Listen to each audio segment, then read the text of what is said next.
Assalamu alaikum Ramadan challenge day 19. Today our words are mi'ad, wa'adh, noon, manam, and makatha. The first word mi'ad is originally mi'ad from the origin which is wa'ada. Wa'ada ya'idu, wa'dan, which means promise. To promise of something. Now it could be promise of something bad or something good, and some of the scholars say that wa'ad is something good and wa'id is something bad, according to how it's used in the Quran. For example, when Allah says alam ya'idukum rabbukum wa'dan hasana, so this is a good promise, a wa'dan hasana.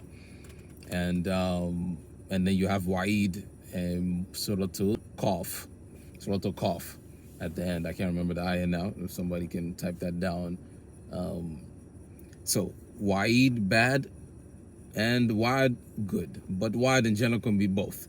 Okay, that's just some opinion there. So mi'ad is the time set for a certain promise.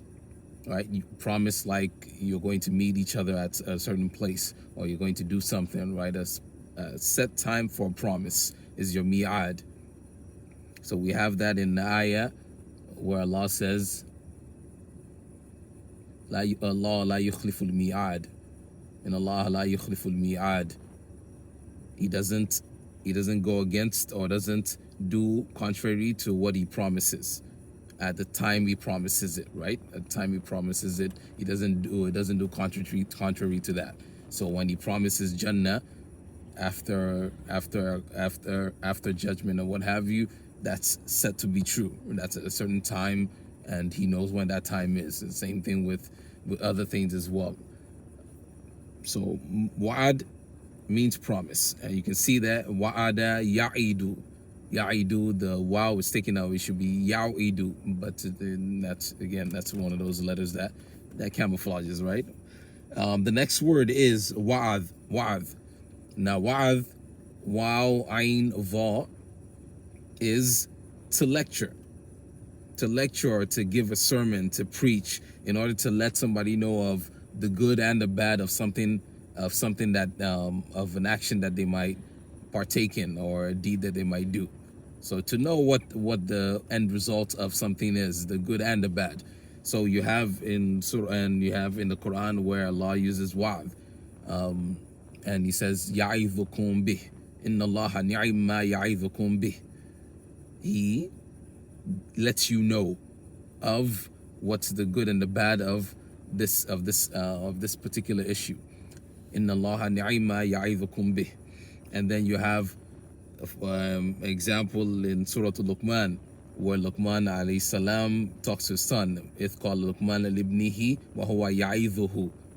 Luqman is speaking to a son. He's preaching to a son, or giving him a lecture, or giving him a lesson. Wa huwa ya'idhuhu ya bunayya la tushrik billah.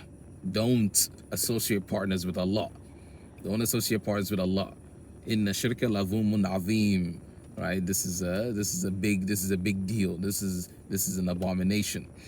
Right, so you have that wa'ad, you have aidha, which would be the gerund, the noun form of that, aidha, wa'adha as well, and you have other forms as well. But that goes back to that, giving a lecture or giving some kind of lesson to understand the end result of something. Next word is noon. Noon, not the letter, but noon, the word noon, wow, noon, which is al-hut, which is a whale. Okay, and we've both words are in the Quran, right? It means a whale.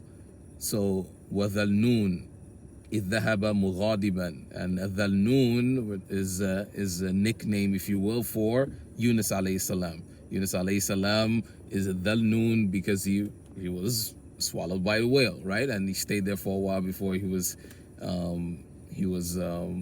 allowed to exit from the insides of the whale, right? So Nun is a whale, okay? And plural of that is ninan. Ninan, it should be niunan because of the wow again, but the wow changes, okay? So noon is a whale, okay? Then we have manam.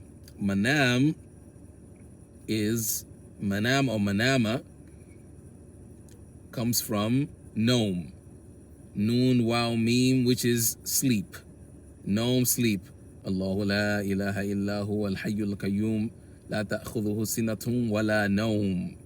Right? He's not taken up by, overcome by sleep. He doesn't need to rest. He doesn't need to sleep. Right? Noam is sleep. Manam now is your sleep itself, the masdar.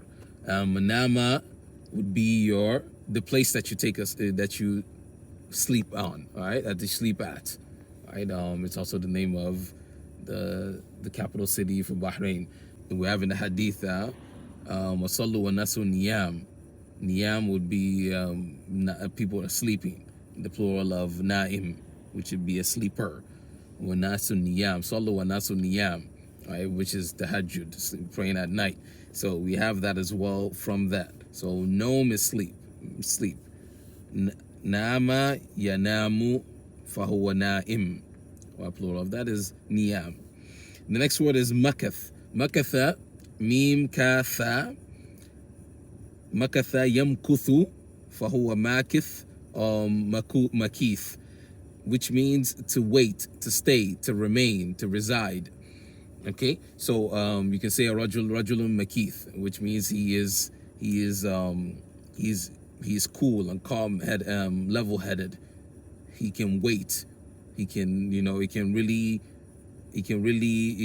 not in a rush. He's not in a rush to do something or to act. Okay, and then you've seen this also in Surah Al-Isra, right? Surah Al-Isra at the end where it says ala mukthin, right? And you also see that وَمَكَثَ غَيْرَ بَعِيدٍ فَمَكَثَ غَيْرَ بَعِيدٍ. Right, so again, he stayed, he remained, he waited, not too far. We're talking about the hudhud, if I'm not mistaken here. All right, makatha ghayra ba'id, and mukth, okay, would be waiting or residing or staying.